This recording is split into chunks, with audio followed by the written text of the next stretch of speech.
Hello and welcome to this Almanac North special. I'm Michael Lagarde. We begin tonight a new program on issues facing our community. We're calling it the Almanac North Focus on Specials, in-depth discussions to help create a community dialogue. You will see different hosts as this series continues, and conversation is designed to educate and challenge all of us to be better. Tonight's first guest is Jordon Moses. Jordon and his wife are owners of Blackbird Revolt, a branding and media design company. Jordon was also most recently a member of the Clayton Jackson McGee Memorial Committee, but has since resigned his involvement with that organization. Thank you for being here tonight, Jordon. Please tell us a little bit about yourself. Sure, thanks for having me. So I came to Duluth about 11 years ago, almost 11 years ago this August, as a student studying sociology at the University of Minnesota Duluth. Through my education there, I got really involved in community while I was a student. One of my professors and mentors, who has since passed, John Arthur, actually introduced me to the story in the history of the lynchings in Duluth. He asked if I would read the book overnight and report to the class the next day. And so I went to the library on campus and I read the book overnight, and I came back to talk about it in class the next day. The class that I was in was Race, Crime, and Justice, and so we were talking about how the history of those lynchings relate to the modern context of policing and our criminal justice system. And so ever since then, I've been pretty involved. I was once a board member. I've attended many of their events, and then most recently, I was their event organizer for the commemoration. I also own a business, like you said, Blackbird Revolt, with my wife, and we do graphic design, specifically centered around social justice and using design to raise awareness, to educate, to challenge. So how does design help promote social and racial justice? How can you work that in? For sure. One of the things that we know is art is a part of who we are across the globe. Art and design have always been part of every single movement. If you look at political campaigns, they're branded, they're designed, and politics affects our lives. You look at the civil rights movement, there are symbols associated with that, whether it's buttons or different organizations like SNCC or SCLC. You look at the Black Power movement and the Fist and the Black Panthers. So art and design is always a part of movement work. It can help educate, it can help network and brand, it can help inspire and motivate, and it can also help folks rally behind messages and ideas. You know, you mentioned a little bit about talking about yourself, about reading about the lynching in a class. So what were your thoughts about that, reading that book? And yeah, I was, I wouldn't say I was shocked, just because I was aware that the history and the legacies of lynchings were something that are common across the country. However, I was a little disappointed that I had made it a year and a half, 2 years into my education at the university, and I hadn't heard about this yet. Something so atrocious and something that really has shaped our community and been part of this community's history, I figured would be something that folks would be talking about and working to reconcile. And so I think I was more disappointed as I read through, and that was when I immediately began to do more research and found out about the organization that act as stewards of the memorial and the history. so is that what got you involved with the memorial? Yes. After I read that book, I actually submitted an application to join the board, and I joined the board when I was 20 years old. So what were your thoughts then on what the work Clayton Jackson McGee Memorial is doing? How is that going? Or, I know you're not involved now, but how was it in the past? Yeah, I think the organization has done some really important work and in building the memorial and making sure the memorial is taken care of, making sure they're acting as stewards of the memorial. I think that memorial is an important piece. They've also done some work with providing scholarships and driver's education grants. These are really important things, and so I think those are all good pieces that the organization has worked on in our community, and important initiatives that they've worked on. So what was your reason for resigning from the committee? There were differences in the direction of the organization. I shared a different vision than that of the board of directors, and so it just made sense that they carry on their vision and I do the work elsewhere. So what are your plans then? You're going to move? Yes. So I actually will be moving. That was a decision that my partner and I made more recently. After 11 years here, I feel that it's time for me to try something else and navigate a different community and see what I can learn and add to a different community. And so we'll be leaving this summer in August.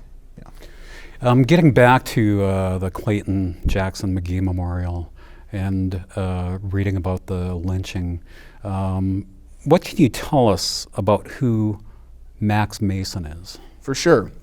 So Max Mason was one of the gentlemen that was actually arrested while or after the lynchings were happening in Duluth. The chief of police and I think it was the second in command or some other representative went with the chief of police up to Virginia to arrest more men because they weren't sure if they got the folks that they wanted to pin this crime on. And so they brought Max Mason back to Duluth, and ultimately he went through trial. The evidence was very weak. The county attorney at the time said it was weak. The judge said the evidence was weak. I believe it was the county attorney that said, I have no doubt in my mind that if he was a white man, there wouldn't be a conviction. And so Max Mason ultimately was convicted. I believe he spent 4 years in prison before being released under the condition that he couldn't return to the state. And so Max Mason is another victim besides just the 3 men that were lynched. So why did you take up the cause to exonerate Max's name? So that was something that we talked about as a committee, as a 2020 commemoration committee, in tandem with our partners. We were working with a legal coalition of lawyers and other legal representatives, and that was an idea that came up pretty early. It was something that was important to us because we felt that our state, our county, our city hadn't really done some of the formal work necessary to begin healing and reconciliation around this history. And a pardon is one way to do that. A pardon is one way to cement it into law, into history, that there was a mistake made. This person shouldn't have been convicted. This person shouldn't have been arrested. This person shouldn't have been charged. And so the best we can do for Max Mason is posthumously pardon him. So were you, where does that stand right now then? So the Pardons Board actually meets tomorrow, and I believe Max Mason's case will be the first one heard in the morning, and I believe that's right at 9 a.m. And so the Pardons Board will vote on the pardon, and we'll see how that turns out. We won't know till tomorrow. We feel optimistic about it, but that's where that process is at. So that was really a cause that you took up on by yourself to take up. Yeah, I wouldn't say by myself, Okay. but the 2020 committee and the legal coalition pushed this, and they were really supportive. We couldn't have done it without our legal coalition being able to ask questions because a posthumous pardon hasn't been done before, and so looking into legal precedents around the country to see if it's something that can be done, if law allows it or prohibits it, and so that was really helpful. The lawyers were really great about that and putting together the petition and really adding the context and the content for making sure that we had a strong application. So what were your thoughts then when you saw the video of George Floyd being restrained? The first thought that came to my mind was, again, I think it's a cycle. It's a pretty regular thing that happens in this country. I think folks who have access to media are pretty well aware that this is an issue. Folks might feel differently about what is at the root of those issues, but I think folks are pretty well aware that this is an issue. And so I just said again, and I remember seeing it early in the morning and then going to sleep and then waking up again and seeing it grow and grow and grow and grow and grow. And so, from that point on, I said, okay, it's time to process this. It's time to reach out, especially since it is close to home. Some of my best friends and family, live in those neighborhoods. They live in the Twin Cities. And so, how can I support from Duluth? And then how can I also do work in Duluth so that we can build a community in which that couldn't happen here? What about the ensuing protests after that?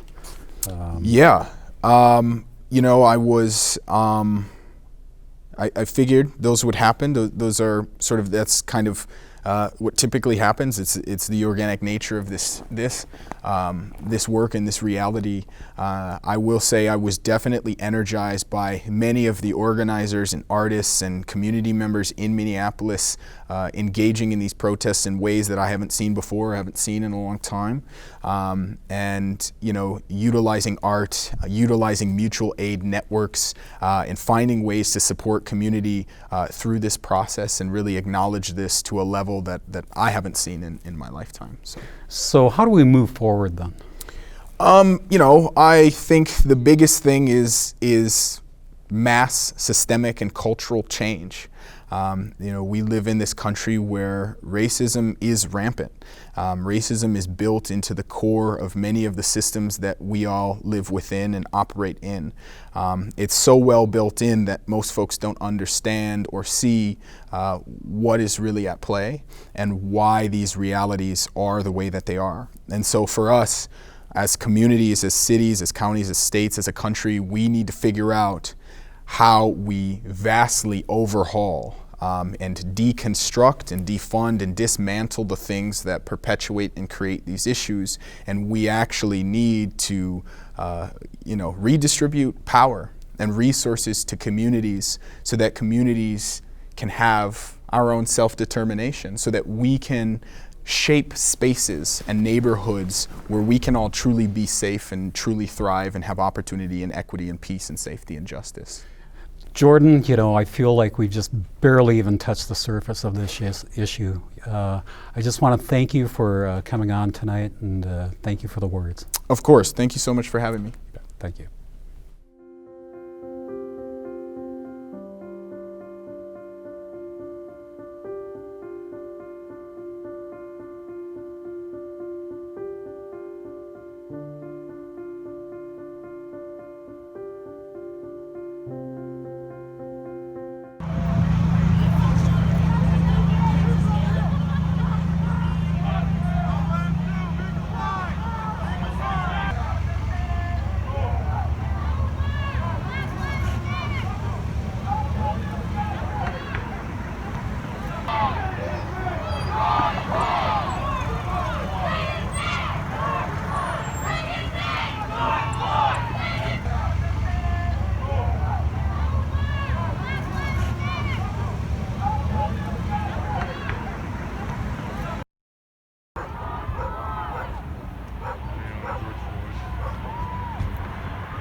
Joining us now is Dr. Jeanine Weekes Schroer.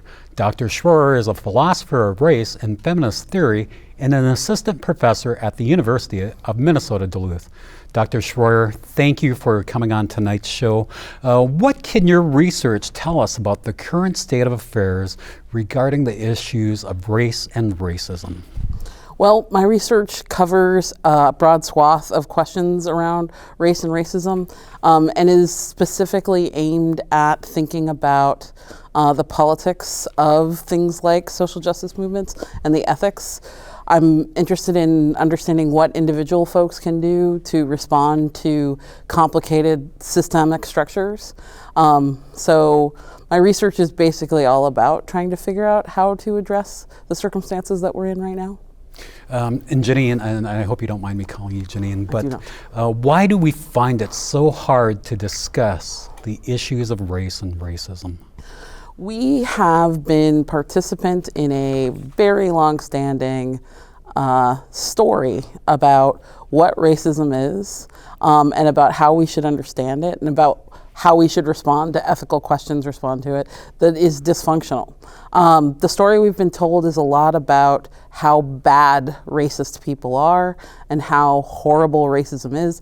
And it's not that that's inaccurate, but what it does is it makes people very uncomfortable with engaging in the subtler aspects of racism that are part of what keeps it running every day, what are part of not things like the officer that actually killed George Floyd, but things like the many city managers, the many middle managers who ignored complaints against that officer, and the folks who wrote the handbooks that explained exactly when and how you're allowed to apply pressure to a human's neck as a matter of force for a police officer.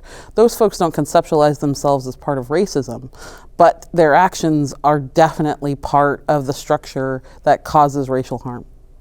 You know, we've been hearing a lot lately about systemic racism, and what exactly is meant by that term? So I would say that the right way to understand systemic racism is to understand the fact that the way that our society is built is such that it fosters injury against people who are members of the marginalized racial groups, that is meant, at the very least, to benefit members of a considered to be superior group. And that it's not pertinent whether you personally in your heart harbor feelings of hostility towards members of groups. What matters is that this structure is built in such a way that various moves you make maintain it and maintain its ability to do harm. You know, I know that you've done some research on that and microaggressions. Mm-hmm. And how do microaggressions pertain to the issue of systemic racism? I think one of the really important jobs that microaggressions do is that they keep the story going exactly the way it is. The challenges of microaggressions is that people often don't understand that the thing that they do, the thing that they say is committing a harm is part of a story of a harm.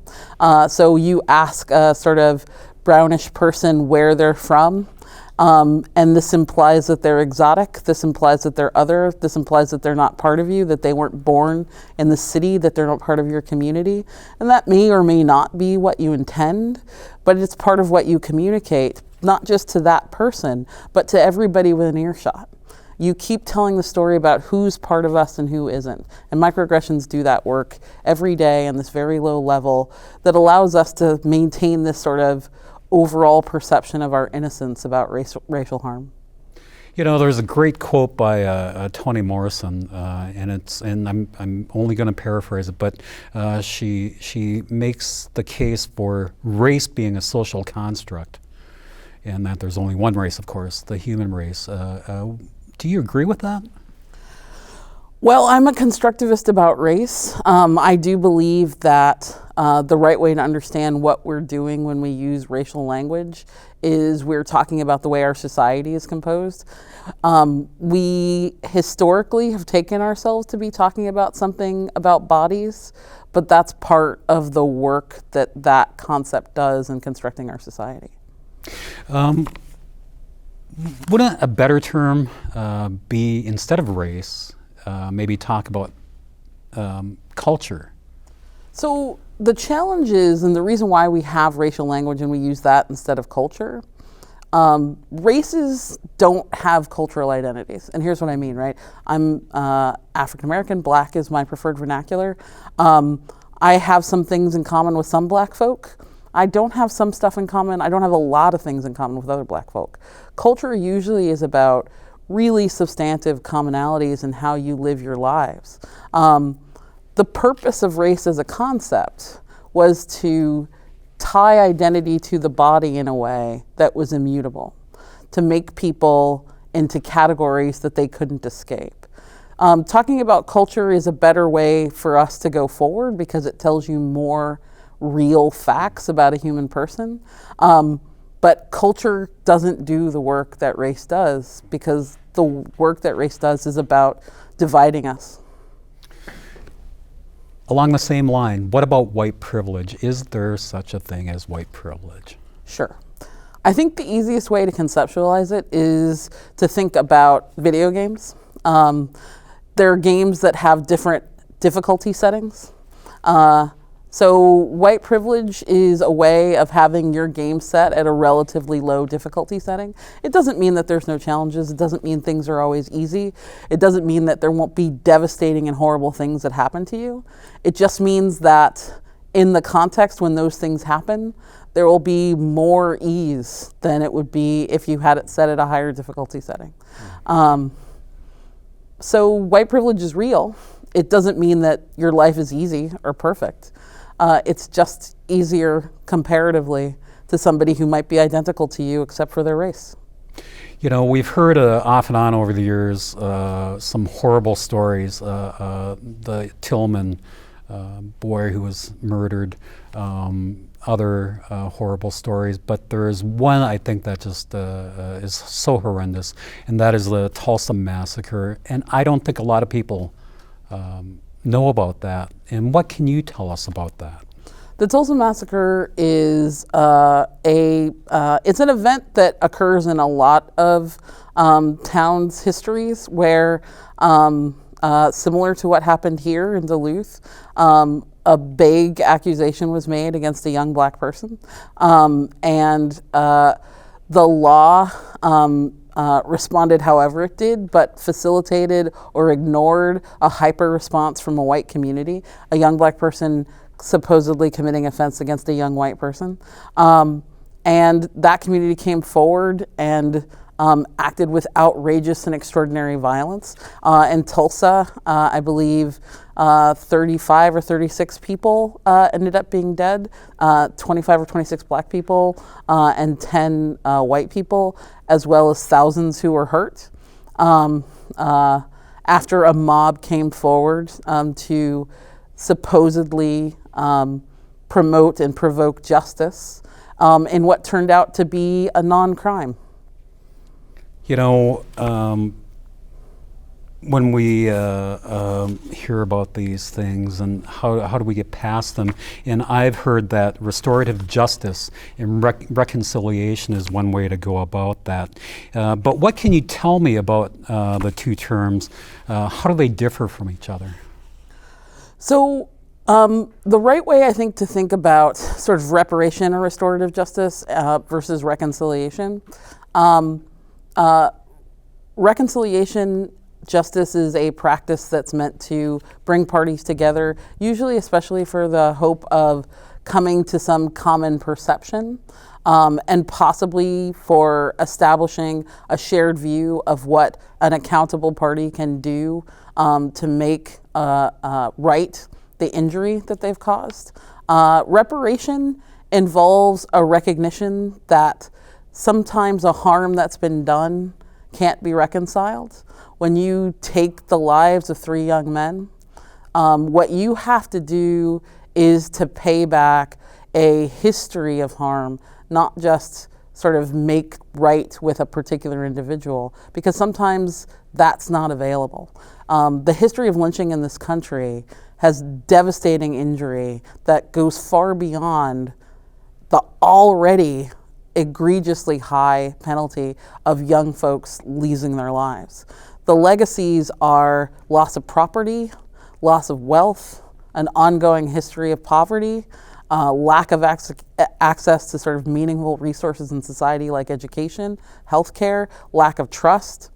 Reparations is about understanding the extraordinarily large injury that's been done and recognizing that you can't just talk it out. You know, I understand you're a philosopher too, and as such, is there anything that gives you hope during this time? Is there hope during this time of, I don't know, unrest and unease across the nation? I don't know if it's my personality or my race, but I'm always hopeful. I have to believe in humanity's capacity to do better. And I am hopeful because it does seem like at this particular moment, There has been a recognition of white supremacy that is heretofore unconsidered. Not in my lifetime. Even sort of prior major historical recognitions don't have the sort of complexity and subtlety and depth of the perception worldwide that there is this real thing called white supremacy, and it has been doing systemic harm, and that we do have to start listening to the folks who describe it that way.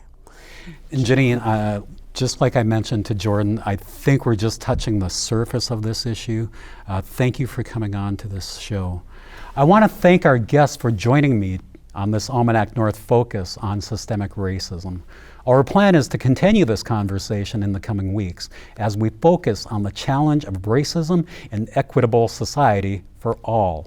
I would like to mention that the image used in the opening is the result of a community mural project organized by visual artist Miri Villiard, who generously shared the image specifically for this program. Follow Almanac North and on our social media for the latest updates and news about our next Focus On special. You will find us on Facebook, YouTube, and Twitter. You can watch this and other Almanac North programs on our website, wdsc.org, or find us on the PBS app. For our crew in the studio, I'm Michael Lagarde. Thank you for watching.